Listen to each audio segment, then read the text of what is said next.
열왕기하 4장 1절에서 7절 교독합니다. 선지자의 제자들 아내 중 한 여인이 엘리사에게 부르짖어 이르되 당신의 종 나의 남편이 이미 죽었는데 당신의 종이 여호와를 경외한 줄은 당신이 아시는 바니이다. 이제 빚준 사람이 와서 나의 두 아이를 데려가 그의 종을 삼고자 하나이다 하니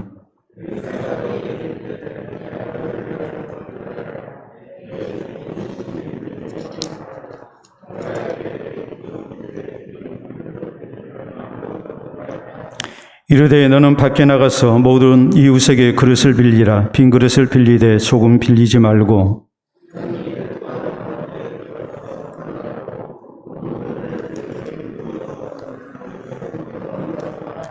여인이 물러가서 그의 두 아들과 함께 문을 닫은 후에 그들은 그릇을 그에게로 가져오고 그는 부었더니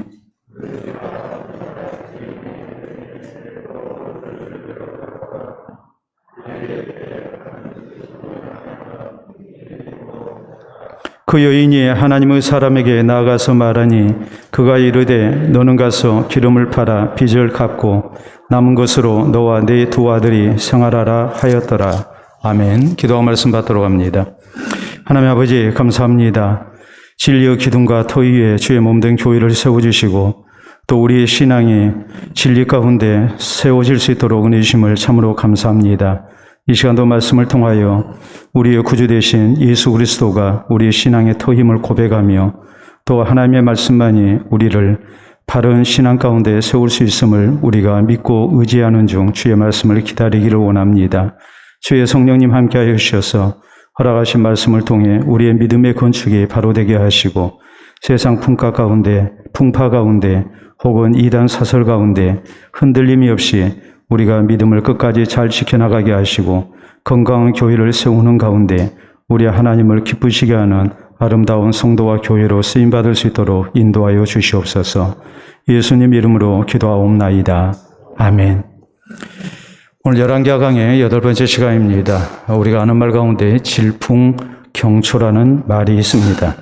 발을 질자에 바람 풍자죠. 그리고 굳셀 경자에 이제 풀초자입니다.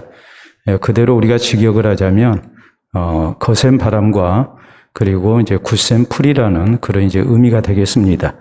모진 바람과 강한 풀, 이것이 이 질풍경초라는 말이 우리에게 이제 가르치는 그 뜻이 뭘까요? 그것은 모진 바람이 불면 우리가 강한 풀을 비로소 알 수 있다는 말입니다. 사람은 역경을 겪어야만이 그 사람의 진가가 드러난다는 말이에요. 보통 때 평안할 때는 그 사람의 진가가 드러나지가 않죠. 그렇지만은 고난을 만날 때 그 고난 앞에 어떻게 대처했는지 또 그것을 어떻게 감당하고 또 이겨냈는지 그것을 따라서 그 사람의 진가가 드러나게 되어 있고 그 사람이 강한 사람인지 혹은 아주 나약한 사람인지 그런 것이 이제 구분이 된다는 말입니다. 마찬가지입니다. 우리 성도의 신앙생활에 있어서도 우리가 고난을 어떻게 받아들이고 대처해야 하는가 이것을 생각하면 우리의 신앙의 진정한 모습이 드러나게 되어 있죠. 고난 앞에 무너지는 신앙인가 아니면 고난을 통해서 살아계신 하나님을 체험하고 신앙이 더욱더 든든한 반석 위에 세워지는 성숙된 믿음의 사람이 될 것인가 이것은 굉장히 중요한 문제입니다. 우리는 지난 시간에 엘리사의 도움으로 이제 이스라엘과 모압과의 전쟁에서 하나님의 능력이 나타났고 그로 인해서 이스라엘이 승리한 일에 대해서 말씀을 살폈습니다. 그러나 안타깝게도 끝까지 이스라엘은 이 하나님의 약속을 믿지를 못하고 이 모압 왕의 거센 반발에 이제 신앙적인 그런 이 강한 모습을 나타내지를 못합니다. 그리고 일시적 승리를 얻었지만 결국에는 완전한 승리를 얻지 못한 채로 저희가 의도했던 대로 조공바치기를 거부하는 이 모압을 굴복시키지 못한 그런 결과가 되고 말았다. 이것이 우리가 지난 시간까지 살핀 말씀의 내용입니다. 오늘 성경 말씀은 엘리사 선지자에게 여러 제자가 있는데 그 가운데 이제 한 제자가 죽은 후에 남은 가족이 여러 가지 경제적 이런 궁핍함 속에 놓였을 때에 그들을 위해서 이 엘리사 선지자가 나타낸 하나님의 기적에 대한 그런 내용입니다. 이 가장이 죽었습니다. 그동안 이렇게 하나님을 섬기느라고 또 하나님의 말씀을 배우고 증거하느라고 가정 경제를 이렇게 잘 책임지지를 못했습니다. 그래서 이 사람이 죽고 나니까 남은 가족들이 이제 생계가 막막해졌죠. 그래서 결국 빚 때문에 두 아들이 종으로 팔려가야 하는 그런 딱한 처지가 되고 말았습니다. 그런데 이런 어려운 지경에 빠졌을 때에 그 아내와 이제 두 아들이 어떤 모습으로 이것을 이겨나갔는가, 고난 앞에서 어떤 신앙적 대처가 있었는가, 그리고 이것을 극복한 가운데 살아계신 하나님의 구원을 체험할 수 있었는가, 이것을 우리에게 이제 가르치는 내용이죠. 그래서 궁극적으로 우리 성도도 고난을 만났을 때에 하나님을 향한 바른 신앙 자세가 필요하다는 말이고, 또 이 바른 신앙 자세를 통해서 우리가 살아계신 하나님의 은혜를 체험하고 신앙이 더욱 성숙되는 그런 복된 은혜를 우리가 허락받아야 한다라는 것이 오늘 성경 말씀이 우리에게 전하는 전체적인 아주 중요한 교훈입니다. 이것을 우리가 세세하게 이제 살피기를 원할 때 우리는 먼저 이 가정이 이런 어려운 상황을 만났을 때에 전혀 원망하지 아니했다는 것을 우리가 생각을 해야 합니다. 자, 오늘 1절 말씀 보면 거기 말씀은 이렇게 시작이 되죠. 선지자의 제자들의 아내 중 한 여인이 엘리사에게 부르짖어 이르되 당신의 종 나의 남편이 이미 죽었는데 당신의 종이 여호와를 경외한 줄은 당신이 아시는 바니이다. 이제 빚준 사람이 와서 나의 두 아이를 데려가 그의 종을 삼고자 하나이다 하니 그랬거든요. 지금 가장인 남편이 그동안 선지자로서 훈련을 받고 또 하나님 나라를 세워나가는 일에 헌신됐습니다. 그래서 열심으로 이렇게 사역을 하다가 그냥 죽어버렸어요. 이 사람은 이 엘리사 선지자가 기억하지 못하는 그런 제자가 아닙니다. 엘리사 선지자도 충분히 기억할 만한 그런 신실한 선지 생도였고 또 이렇게 하나님 앞에 헌신된 사람이었습니다. 근데 가장이 죽었습니다. 그것도 뭐 다른 일 하다가 죽은 것이 아니고 하나님 앞에 온전히 헌신되다 죽었단 말이에요. 더구나 그 헌신의 정도가 어느 정도냐 했을 때에 가정의 가계를 책임지지 못할 정도로 경제적으로 이렇게 큰 도움을 주지 못할 정도로 자기에게 주어진 선지 사역을 감당하기 위해서 최선을 다하다가 이 사람이 그냥 죽어버렸어요. 그래서 아내와 두 아들이 남았는데 지금 어떤 형편입니까? 경제적으로 빚을 져서 두 아들이 이렇게 종으로 끌려가야 하는 아주 딱한 처지가 되고 말았습니다. 그럼 이런 상황이 된다면 충분히 원망을 할 수가 있죠. 처음에는 남편 원망할 겁니다. 왜 당신은 이렇게 남은 가족들을 생각하지 않냐고 하나님의 선지자로서 사역한다고 그렇게 거기에만 몰두해 있습니까? 이러면서 남편을 원망할 수 있죠. 또 당시 세상을 원망할 수도 있어요. 주변 사람들을 원망할 수도 있어요. 더 나아가서 엘리사 선지자를 원망할 수도 있고 또 하나님을 원망할 수도 있어요. 아니 하나님 앞에 이렇게 헌신된 우리 가정을 도대체 어떻게 하실 겁니까? 이렇게 지금까지 헌신과 충성을 다해서 살아왔는데 우리가 이렇게 경제적으로 빚을 지고 두 아들이 종으로 끌려가야 하는 그런 처지가 된 것 하나님 좀 너무하신 것 아닙니까? 이렇게 얼마든지 원망할 수 있거든요. 그런데 이 여인은 그렇게 하지 않았어요. 엘리사를 찾아가서 이제 부르짖었다고 그랬습니다. 이게 부르짖었다는 말은 하나님의 은혜를 간구했다는 말이고 기도했다는 말이에요. 그 이유가 뭐겠습니까? 엘리사는 하나님이 세우신 선지자고 이 엘리사를 통해서 하나님의 놀라운 능력이 나타난다는 것을 너무도 잘 알았기 때문에 그러는 거예요. 자, 여리고성에 이 쓴물을 이제 고친 사람이 엘리사입니다. 또 엘리사가 어떤 사람입니까? 이 국가적인 그런 큰 전쟁에서 엘리사가 이 쓴물에 해서 이스라엘과 또 남유다군과 또 에돔 이 군대가 극적으로 구원을 얻었단 말이에요. 그렇기 때문에 원망하기보다는 하나님의 능력을 나타내는 선지자를 찾아가서 자기들의 딱한 사정을 얘기하며 하나님의 도움을 구하고 있는 거예요. 그럴 때에 하나님께서 이런 고난을 이겨나갈 수 있도록 하나님의 놀라운 은총을 허락을 하신 겁니다. 여러분, 우리가 신앙생활 하다 보면 우리에게도 얼마든지 이해하기 힘든 고난이 찾아올 수가 있습니다. 이때 우리가 어떻게 해야 합니까? 하나님 원망해야 합니까? 세상 탓해야 합니까? 교회를 탓해야 합니까? 어느 누구를 탓해야 합니까? 우리가 오늘 이 사건을 통해서 분명히 기억해야 할 일은 우리가 신앙으로 살다 만나는 고난 앞에 우리 성도가 취해야 할 신앙의 자세는 무엇인가 했을 때 원망이 아니라 기도라는 사실입니다. 우리가 애굽에서 노예 생활하다가 해방됐던 이스라엘 백성들이 광야 생활을 하면서 이렇게 어려운 일을 만납니다. 어려운 일을 만난데 그때에 이 백성들이 쉽게 했던 일은 원망하는 일이었어요. 처음에는 환경 탓하죠. 다음에는 지도자들을 원망하죠. 더 나아가서는 하나님을 원망하는 그런 이제 불신앙이 나타납니다. 근데 그때 하나님께서 이들에게 했던 말은 다른 거 아니었어요. 모세가 그러죠. 우리를 향한 너희의 원망은 우리에게만 그치는 것이 아니고 하나님을 향한 원망이다. 여호와께서 너희가 원망하는 말을 다 듣고 들은 대로 행하실 것이다 그랬거든요. 이들이 했던 말이 무엇입니까? 우리가 광야에서 다 죽겠다. 그러면서 막 하나님을 원망을 했어요. 그러니까 모세는 말합니다. 너희가 말하는 그 원망을 하나님이 지금 다 듣고 계신다. 너희가 원망한 대로 하나님께서 그대로 행하실 것이다. 여러분, 하나님은 우리의 기도도 들으시고 우리의 원망도 들으십니다.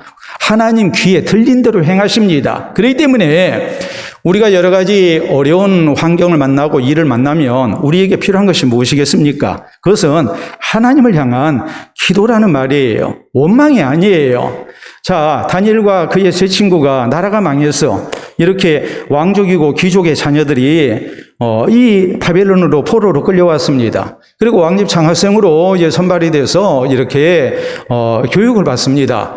근데 다니엘은 오직 신앙으로 살고자 이렇게 예를 쓰죠. 그의 세 친구도 마찬가지입니다. 저희가 신앙으로 살다가 어떤 경우 사자굴에 들어가게 생겼고 혹은 뜨거운 불에 이렇게 이제 죽임을 당하게 되는 그런 상황이 됩니다. 자, 우리가 성경에 보면 다니엘이 하나님을 잘 섬기려다가 지금 어려운 일을 만났어요. 어려운 일을 만났는데 그때 성경은 뭐라고 말씀하시는가? 다니엘이 변함없이 하나님 앞에 기도합니다. 근데 성경은 이렇게 기록합니다. 다니엘이 그의 하나님께 감사하였더라. 다니엘은 그 상황 속에서 하나님께 감사했다고 그랬어요. 원망할 수 있는 상황이에요. 하나님, 우리가 신앙으로 사는데, 내가 신앙으로 사는데, 신앙으로 사는 사람에게 왜 이런 어려운 일을 주십니까? 얼마든지 그럴 수 있어요. 그런데 그 상황에서 원망하는 대신에 하나님께 감사했다. 여러분, 그 감사 속에 하나님의 구원의 역사가 나타난 겁니다. 히스기야 왕도 그랬습니다. 우리가 역대하 32장에 보면 31장 맨 마지막 30절 31절 그 부분에 보면 히스기야가 한마음으로 이렇게 하나님의 율법을 지키는 일이나 또 하나님을 섬기는 일에 최선을 다했습니다. 그래서 하나님께서 복을 많이 주시죠. 형통했다고 그랬죠. 그런데 바로 32장 1절에 성경은 이렇게 기록합니다. 이 모든 충성된 일 후에 아수르의 사내립이 대군을 이끌고 이제 유다 땅에 쳐들어왔다고 말씀을 합니다. 여러분, 하나님을 열심히 섬기니까 좋은 일만 있었던 게 아니고 원치 아니한 어려운 일도 분명히 당했단 말이에요. 그러면 히스기야가 하나님 원망할 수 있죠. 근데 한 번도 하나님을 원망을 안 해요. 대신에 했던 일은 선지자에게 기도를 부탁하고 그 자신도 신하들을 데리고 성전에 올라가서 하나님 앞에 부르짖는 일이었습니다. 그럴 때 하나님의 구원의 역사가 나타났어요. 여러분, 유대인의 지혜서인 탈무드에 이런 말이 있습니다. 웃는 얼굴이 아니면 가게문을 열지 마라. 웃는 얼굴이 아니면 가게문을 열지 마라. 참 의미심장한 말이죠. 그래서 우리가 실제적으로 이제 음식점에 가보면 혹은 카페에 가면 그런 이제 문구가 이렇게 쓰여져 있는 것을 많이 봐요. 제가 이제 몇 가지 여러분에게 좀 보여드리려고 합니다. 자, 보면은 웃는 얼굴이 아니면 가게 문을 열지 마라. 저게 원래 지금 탈무드에 있는 말이거든요. 자, 그 다음에 또 보면 웃는 얼굴이 아니면 가게 문을 열지 마라. 또 웃는 얼굴이 아니면 가게 문을 열지 마라. 또 우리 계속 볼까요? 웃는 얼굴이 아니면 가게 문을 열지 마라. 또 다음 사진도 역시 마찬가지죠. 왜 저 말이 저렇게 중요할까요? 자, 우리가 잘 아는 백종원 대표가 나오는 골목식당이 있습니다. 거기에서 실제 있었던 일이에요. 가게 주인이, 음식점 주인이 얼굴이 우중충해요. 왜냐하면 장사가 안 돼요. 그리고 빚이 점점 늘어나요. 그러니까 얼굴이 편하지가 않아요. 이 사람에게 백종원 대표가 가장 먼저 줬던 솔루션, 이거 당신 이렇게 하면 안 됩니다. 이거 고쳐야 합니다. 하면서 이런 얘기를 해요. 내 속마음을 숨기고 손님한테 즐거운 표정, 웃는 얼굴을 하는 것은 기본 메뉴입니다. 그 음식점의 기본 메뉴다 이 말이에요. 매일 거울을 보며 인사를 연습하고 웃는 모습을 연습하는 것이 장사의 시작입니다. 그랬어요. 지금 장사가 안 돼요. 너무 힘들어요. 그러더라도 불편한 얼굴로 손님을 맞이하면 안 된다는 말이에요. 그거 좀 숨기고 웃는 연습해서 웃는 얼굴로 손님을 맞이하는 것이 그 식당의 음식점의 기본 메뉴입니다. 이것이 장사의 기본입니다. 여러분, 장사는 사람이 웃는 얼굴을 갖는다는 것이 꼭 환경이 좋아서 형편이 잘 돼서 장사가 잘 돼서 지금 웃는 게 아니거든요. 장사가 안 돼도 웃어야 한다고 지금 강조를 합니다. 그래야만이 그 위기를 극복하게 된다는 말이에요. 그래야 장사가 된다는 말이에요. 그렇다면 살아계신 하나님을 섬기고 신앙으로 사는 우리 성도의 신앙생활의 시작은 뭐가 돼야 될까요? 우리가 어려운 일을 만났을 때에 우리의 신앙생활의 시작은 뭐가 돼야 하느냐 이 말이에요.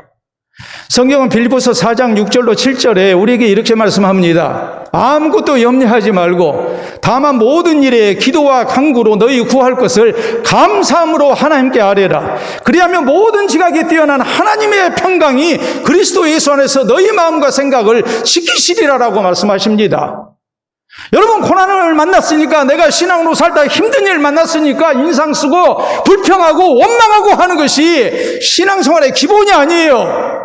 우리에게 있어서 신앙생활의 기본은 원망이 아니고 불평이 아니고 하나님을 향한 기도가 돼야 되는데, 그 기도조차도 오직 감사함으로 우리가 하나님 앞에 구하는 겁니다. 왜요? 하나님은 우리의 기도를 받으시고 우리의 형편 가운데 가장 선한 응답을 나타내실 것이기 때문에 그렇습니다. 그 믿음을 가지고 우리가 하나님 앞에 감사함으로 기도하는 겁니다. 그럴 때 하나님께서 우리 마음속에 평강을 주시고 우리 모든 처지와 형편을 아신 하나님께서 가장 선한 응답으로 우리를 구원하실 거라고 성경은 약속하십니다. 오늘 우리가 신앙으로 살다 항상 좋은 일만 있는 것 아닙니다. 신앙으로 사는 성도, 하나님을 향한 아름다운 헌신을 다하는 성도에게도 얼마든지 굳은 일은 생길 수 있습니다. 이런 일을 만났을 때에 우리가 함부로 불평하고 원망하는 사람이 아니라, 이때 우리에게 있어야 할 가장 기본적인 신앙의 자세는 살아계신 하나님 원망하는 대신에 하나님께 기도하는 자세라는 것을 우리가 잊어서는 안 됩니다. 그래서 우리 신앙이 아름답게, 하나님을 향한 이 신앙이 아름답게 고백되어지고 표현되어지고, 또 하나님께서 우리의 믿음을 따라서 또 아름다운 구원의 역사를 나타내시는, 또 선한 응답을 나타내시는 이런 은혜가 우리에게 있기를 바랍니다. 다음 우리가 생각해야 할 말씀은 엘리사가 내린 처방입니다. 자, 거기 2절 이하에 있는 말씀 봅니다.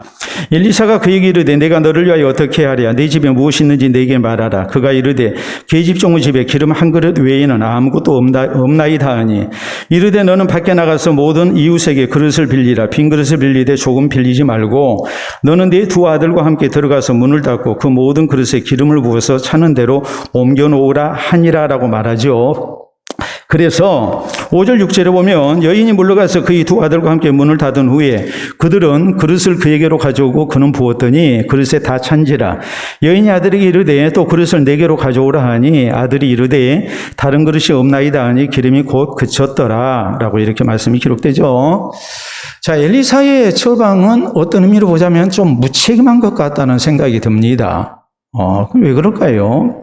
지금 돈이 없다는데, 돈이 없다는 사람에게 너희 집에 뭐가 있느냐? 빈 그릇 외에는 뭐 가진 것이 없습니다. 아무것도 없습니다. 그랬더니 여기저기서 그릇 모아다가 이제 거기에다가 기름을 붓도록 해라.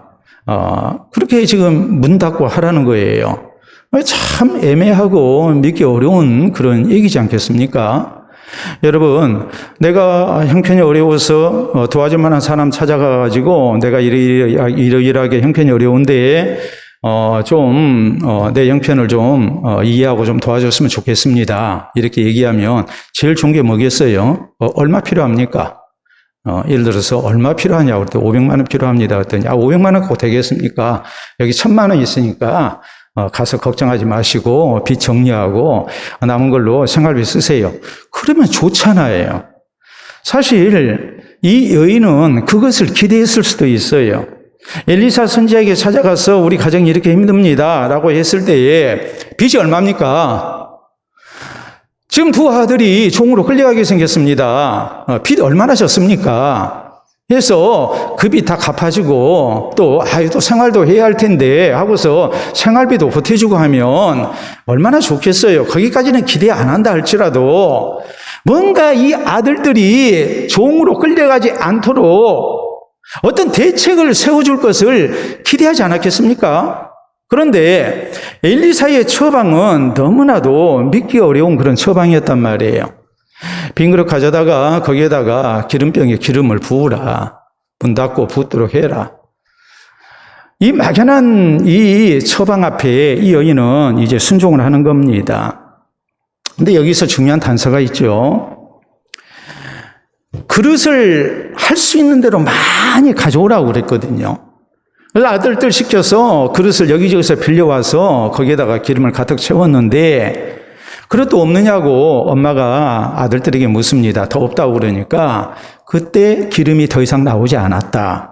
만약에 그릇이 더 있었다면 더 기름이 나왔겠죠. 오늘 성경이 우리에게 전하는 분명한 메시지는 그거 아니겠습니까? 우리의 딱한 사정 속에서 우리가 하나님 원망하는 대신 하나님께 기도하고 하나님의 은혜를 구하면 하나님께서는 분명히 거기에 은혜를 주기를 기뻐하시는 하나님이에요. 근데 그 은혜는 믿음의 그릇을 따라서 달라진다는 사실이에요. 내가 얼마나 그릇을 준비했느냐. 분명히 하나님께서 많이 주기를 원하시는 분인데 하나님은 어느 정도 주기를 원하시느냐 했을 때에 하나님이 부족해서 못 주시는 것이 아니라 하나님 앞에 구하는 우리의 믿음의 자세가 그 믿음의 그릇이 얼마가 되느냐에 따라서 받는 것이 결정된다고 이렇게 지금 성경은 말씀을 하고 있는 거예요.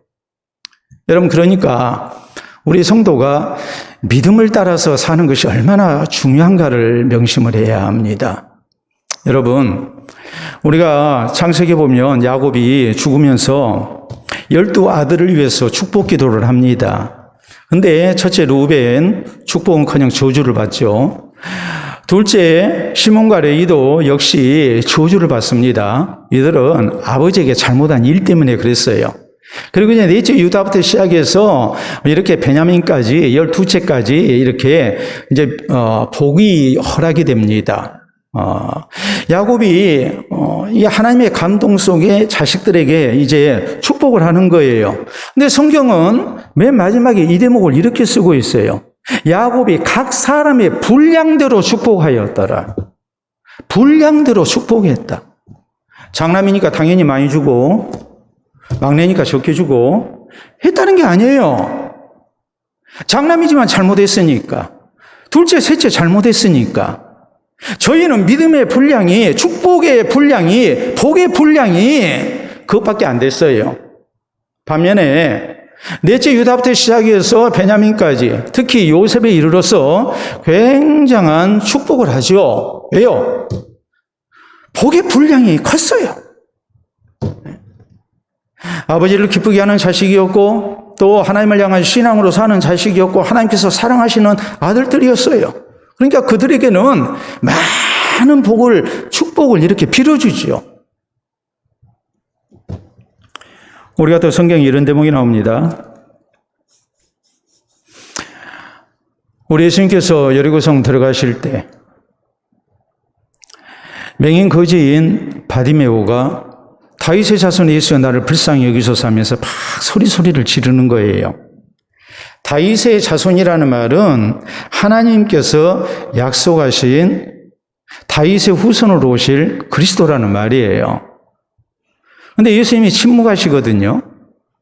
사람들은 시끄럽다고 그래요. 근데 계속 따라서 소리를 지르니까 그래도 예수님이 뒤도 안 돌아보시고 그냥 가시니까 여러분 맹인이 예수님 가는 방향 소리로 짐작을 하고 소리 지르며 뒤따라간다고 했을 때에 온전히 따라갈 수 있었겠습니까? 넘어지기도 했을 것이고 무릎이 깨지기도 했을 것이고 손바닥이 까지기도 했을 겁니다. 거기다가 누구 도와주는 사람도 없어요. 오히려 제자들이 예수님이 침묵하시니까 우리 예수님께서 이 맹인에게는 은혜를 베풀 생각이 없으시구나 이렇게 생각을 하고 제자들이 오히려 말려달라고 하소연할 정도가 됐습니다. 그 정도로 바디메오는 계속해서 예수님을 부르면서 자기를 좀 봐달라고 이렇게 외치는 거예요. 예수님께서 집에 들어가시고 난 다음에 바디메오를 부르십니다. 거기까지 따라왔다는 말이에요. 내가 네게 무엇하여 주기를 원하느냐? 주님이 물으십니다. 그런데 이 맹인이 뭐라고 얘기하냐면 주여 보기를 원하나이다 그랬어요. 내가 보기를 원하나이다. 여러분 사실 다윗의 자손 예수여 나를 불쌍히 여기소서라고 했을 때 예수님이 왜 침묵하셨을까? 다윗의 자손이라는 말은 하나님께서 약속하신 그리스도라는 말이거든요. 근데 우리가 이사야서 35장에 있는 말씀을 보면 메시아 그리스도에 대한 애언이 나오는데 그리스도가 오시게 되면 다윗의 자손 그리스도가 오시게 되면 맹인들이 눈을 뜨게 될 것이라고 성경은 애언이 되어 있습니다. 그러니까 바디메오는 날 때부터 맹인이었던 이 사람은 평생토록 누구를 기다리느냐? 내 눈을 뜨게 하실 분은 오직 메시아밖에 없습니다. 그리스도밖에 없습니다. 다윗의 자손밖에 없습니다. 그는 그것을 믿고 기다렸던 사람이에요. 그러다가 예수님이 지나가신다는 말을 듣습니다. 그러니까 소리 지르는 겁니다. 어느 누구 도와주지 아니해도 주님 침묵하셔도 그는 포기할 수 없습니다. 계속 뒤따라가며 그는 큰 소리로 외쳤습니다. 주님이 물으십니다. 내가 네게 무엇하여 주기를 원하느냐? 주여 보기를 원하나이다. 돈을 원하지 않았어요. 무슨 직장을 구한 게 아니에요. 그때 주님께서 하신 말씀은 뭐였습니까? 내 믿음이 너를 보게 하였다. 믿음이 너를 보게 하였다. 믿음의 그릇이 달랐습니다. 그 큰 믿음의 그릇을 가지고서 주님의 은혜를 구했을 때에 거기에 주님께서 가득 넘치도록 채우셨다는 사실을 우리는 잊어서는 안 됩니다. 유명한 정복왕인 알렉산드로스 왕에 대한 일화입니다. 그가 페르시아를 정복했고 이집트와 아프리카를 정복한 후에 이제 수고한 신하들에게 농공 행상을 합니다. 그래서 모두 소원 한 가지씩만 말해라. 내가 들어주겠다 그랬어요. 그랬더니 어떤 신하는 황금을 원했고 돈을 원했고 밭을 달라고 그랬고 혹은 과수원을 원했고 또 예쁜 여자를 원하는 그런 신하들도 있었습니다. 근데 데닉이라는 신하가 이런 요청을 합니다. 폐하가 정복한 나라 가운데 하나를 제게 주십시오. 제가 그 나라를 잘 다스려서 폐하께 충성하도록 하겠습니다. 그랬어요. 여러분, 이제까지 다른 신하들은 황금을 원했고 돈을 원했고 밭을, 과수원을 혹은 예쁜 여자를 다 원했습니다. 그런데 이 신하는 나라를 달라는 거예요. 나라를. 이건 어찌 보면 반역과도 같은 얘기였어요. 다른 신하들이, 동료들이 깜짝 놀래가지고 다 쳐다볼 수밖에 없는 상황이 됐죠. 아마 크게 불호령이 떨어질 것이다. 그렇게 생각을 하고 있었는데 알렉산드로스 왕은 이렇게 말합니다. 데닉은 나 알렉산드로스를 나라 하나라도 줄 수 있는 황제로 대했기 때문에 내가 그에게 그것을 준다 그랬어요. 나라를 떼어서 줬어요. 여러분, 우리 한번 생각해 봅시다. 그럴 일도 없겠지만 이재용 씨가 저에게 와가지고 내가 원하는 대로 드리겠습니다. 뭘 원하십니까? 제일 멋있는 대답은 뭐겠습니까? 난 당신에게 바랄 거 아무것도 없습니다. 우리는 구할 거 아무것도 없습니다. 그게 제일 좋겠죠. 그런데 만약에 구한다면 1,000만 원만 헌금해 주세요. 그래야 할까요? 그 정도 가지고는 안 되잖아요. 상대가 누구예요?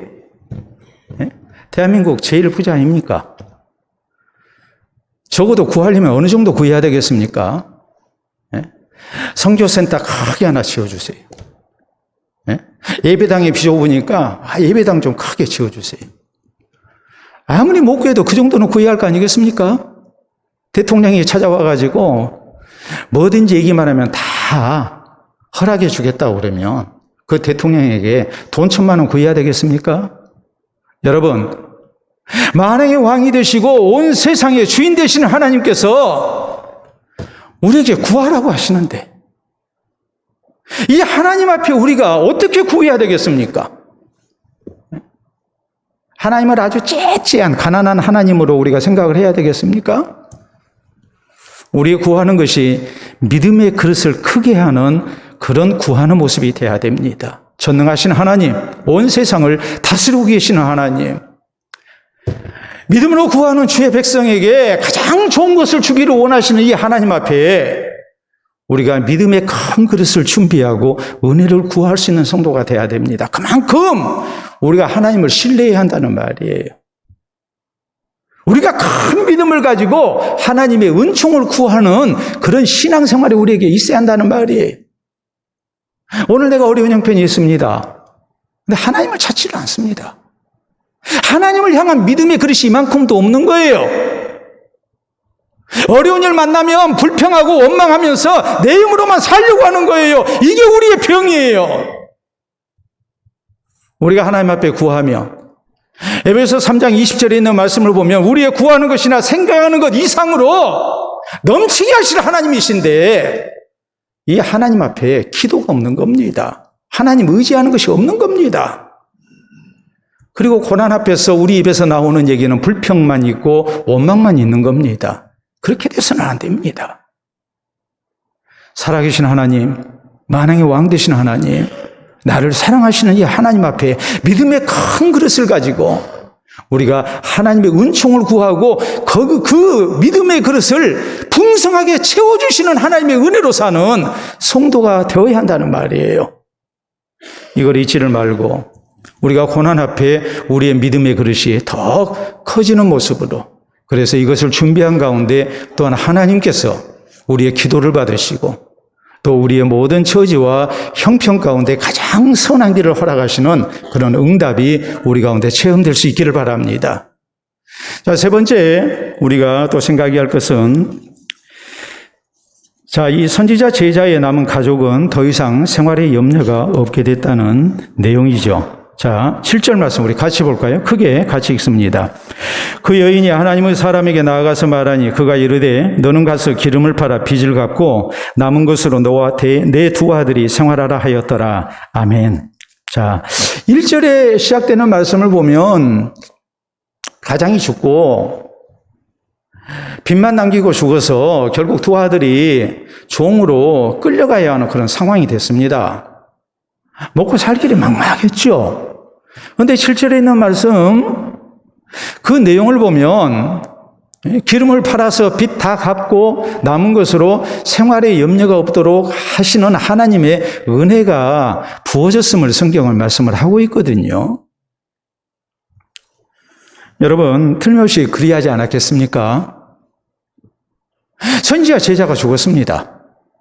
그리고 빚만 잔뜩 남겨놓고 가족 생계에 대한 대비를 전혀 못했고, 그리고 두 아들이 이렇게 종으로 끌려갈 형편이 됐습니다. 그러면 사람들이 뭐라고 얘기했겠습니까? 정말 하나님이 살아계실까? 아니, 하나님 앞에 헌신된 사람인데 그 남은 가족이 저렇게 어려운 지경에 빠졌으니 참 딱하다.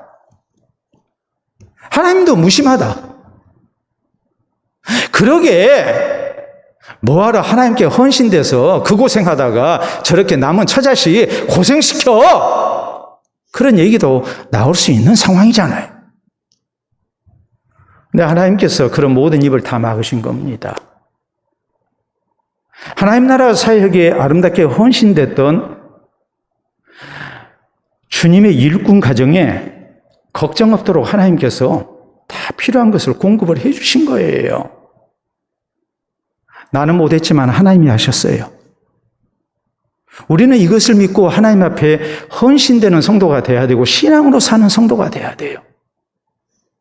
우리가 사실 신앙으로 살지 못하는 이유가 뭘까요? 하나님의 계산보다는 사람 계산이 항상 앞서기 때문이죠. 그러다 보니까 우리는 신앙으로 살지 못하고 적당하게 타협하고 살아갑니다. 그리고 내 어려운 형편, 처지, 사정을 우리는 핑계 삼습니다. 우리가 성경을 보면 하나님께서는 하나님께 헌신된 사람 분명히 함께 하시고 복 주시는 하나님이십니다. 신실하신 하나님의 약속이 그랬고 하나님의 역사가 그랬어요. 여고방 바로가 노예인 이스라엘 백성들 사내아이가 나면 다 나일강에 던져 죽이라고 했습니다. 이런 상황 속에서 히브리 3파 십브라와 부하 이 두 사람이 하나님을 경외하는 가운데 애굽 왕의 말을 안 듣죠. 사내아이가 나면 죽이라고 그랬거든요. 그런데 죽이질 않습니다. 그리고 뭐라고 얘기합니까? 히브리 여인은 애굽 여인보다 강해서 우리가 도착하기 전에 이미 출산을 해버렸습니다. 다 그랬어요. 사실 이게 들통이 나면 이 두 사람 죽어야 해요. 근데 성경은 이렇게 기록을 해요. 십브라와 부하 이 두 산파가 여호와를 경외하였으므로 여호와께서 그들의 집을 왕성케 하셨다. 흥왕케 하셨다. 하나님이 오히려 복을 주셨다고 성경은 말씀해요. 여러분, 우리가 잘 아는 사실이죠. 다윗 왕 때에 다윗이 나라를 얻고 수도인 다윗성에 여호와의 언약궤를 모시고자 합니다. 근데 하나님이 명령하신 방법대로 하지 않고 사람 생각으로 여호와의 언약궤를 모시려고 했습니다. 하나님의 방법은 제사장들이 어깨에 메고서 언약궤를 옮기는 겁니다. 그런데 다윗은 새 수레를 만들고 거기에다가 여호와의 언약궤를 올리고 그리고 3만 군사로 호위하게 했습니다. 이건 하나님의 방법이 아니에요. 그래서 옮기는 과정에서 불상사가 일어나고 말죠. 나곤의 타작마당에 이르렀을 때에 갑자기 소가 뛰기 시작했고 수레에 올려놨던 여호와의 언약궤가 떨어지려고 하니까 운반 책임자는 웃사가 그것을 손으로 붙들었어요. 하나님께서 이 웃사를 죽이십니다. 왜요? 여호와의 언약궤는 거룩하신 하나님의 상징이거든요. 임재의 상징이에요. 죄인은 만질 수가 없어요. 만지면 다 죽어요. 들여다봐도 다 죽어요. 근데 손으로 만졌어요. 붙잡았어요. 하나님께서 웃사를 죽여버리십니다. 그러니까 겁이 나죠.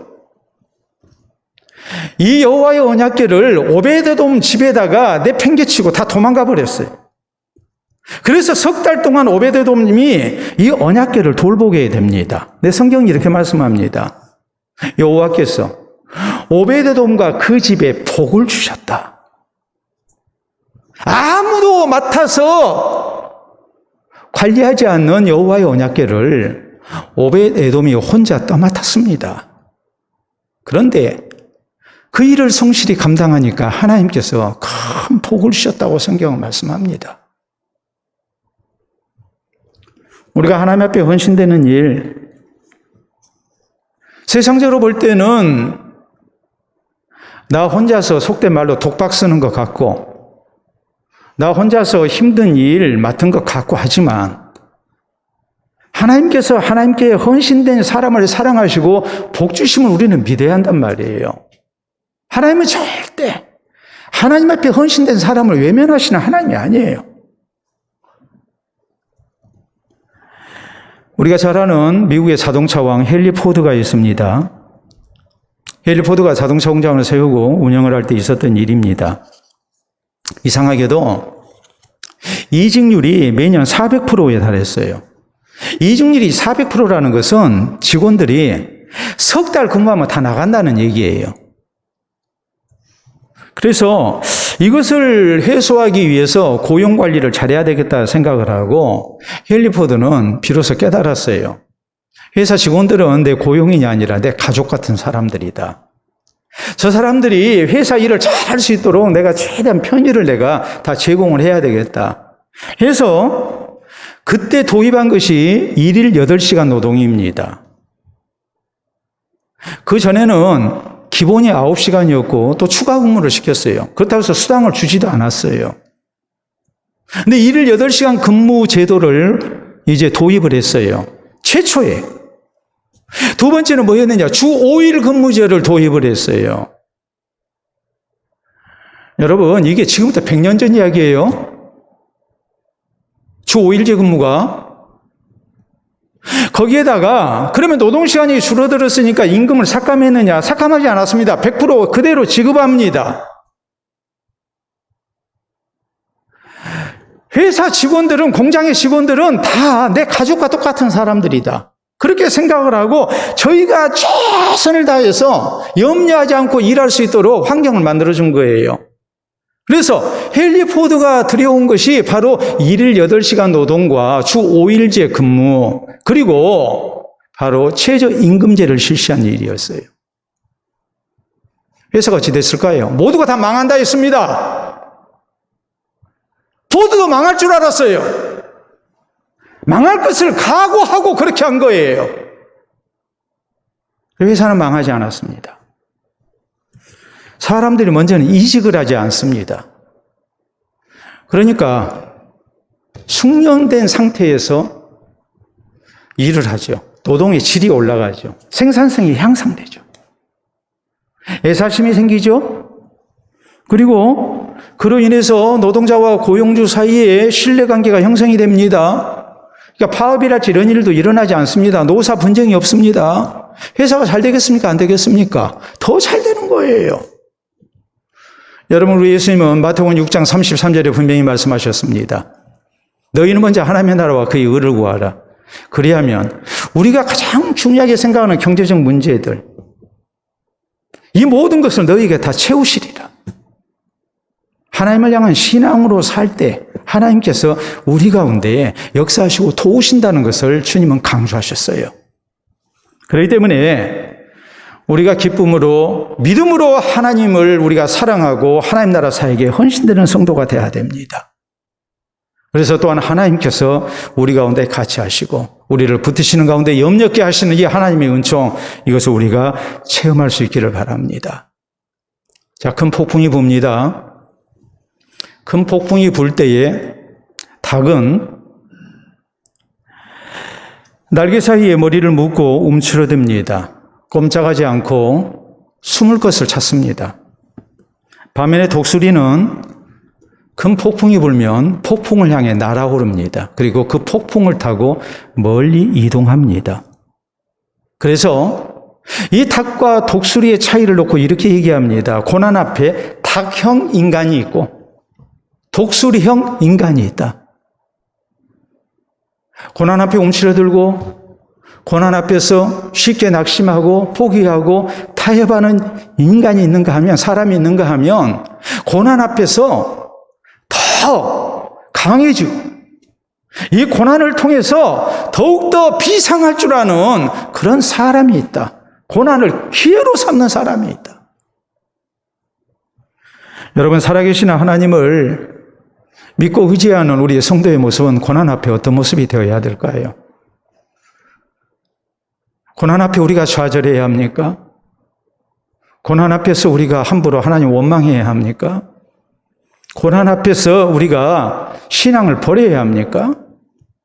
오늘 성경이 우리에게 강조하시는 말씀이 무엇입니까? 고난 앞에서 하나님께 원망하지 말고 우리는 하나님을 찾는 성도가 되어야 됩니다. 고난 앞에서 우리는 믿음으로 사는 성도와 함께 하시고 또한 붙드시는 하나님을 신뢰하는 가운데 더 큰 믿음을 가지고 하나님을 찾는 성도가 돼야 됩니다.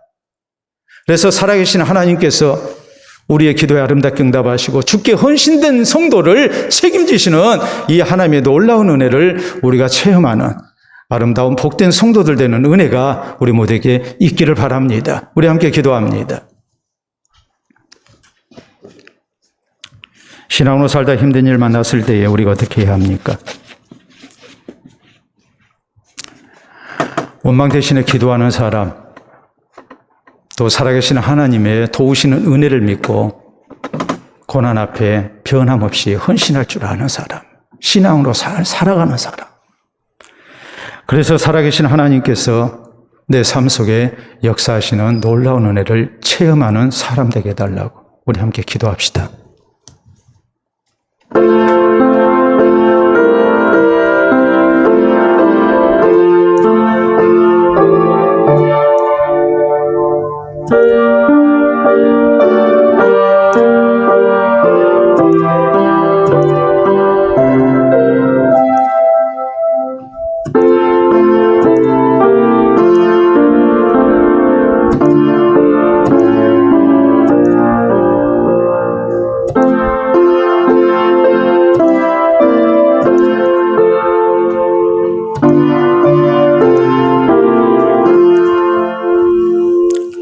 이 시간도 살아계신 우리 아버지의 은혜를 진심으로 감사합니다. 주께서 우리를 사랑하시고 또 우리와 같이 하심을 믿게 하시사 또 하나님의 은혜 없이는 살 수 없음을 우리에게 믿게 하시사 오늘도 피곤한 중에 주의 전을 찾게 하시고 또 고난 속에서 더욱더 신앙으로 살 것을 다짐토록 말씀을 허락해 주신 것을 참으로 감사합니다. 믿음으로 살다 만난 고난 우리가 함부로 불평하거나 원망하지 않게 하시고 그럴수록 살아계신 하나님을 가까이 하며 주님 찾게 하시고 의지하게 하시고 기도할 수 있도록 도와주시옵기를 원합니다. 살아계신 하나님께서 주를 향한 신앙으로 사는 성도를 버리지 아니하시고 또 저희의 믿음을 따라 아름다운 은혜를 베푸시며 또 가장 선한 응답을 준비하시고 우리를 기다리고 계신 줄로 믿고 우리가 그럴수록 더욱더 하나님 찾게 하시고 의지하게 하시고 기도하는 백성이 되기를 원합니다. 또한 고난 앞에 우리가 내게 주어진 아름다운 사역들을 포기하는 일도 있지 아니하게 하시고 우리 주님 앞에 헌신된 백성을 사랑하시는 주님의 은총을 우리가 허락받기를 원합니다. 어려운 중에 오직 살아계신 하나님을 신뢰하며 믿음 지키며 살고자 애쓰는 사랑하는 성도들 하나님 이 시간도 기억해 주시고 저희의 삶의 현장에 주께서 같이 하시사 이 모든 것 능히 감당하게 하시고 도우시는 하나님을 체험하며 승리의 찬송으로 주께 영광을 돌려드리는 우리 모두가 되게 하여 주시옵소서. 감사하오며 예수님 이름으로 기도하옵나이다. 아멘.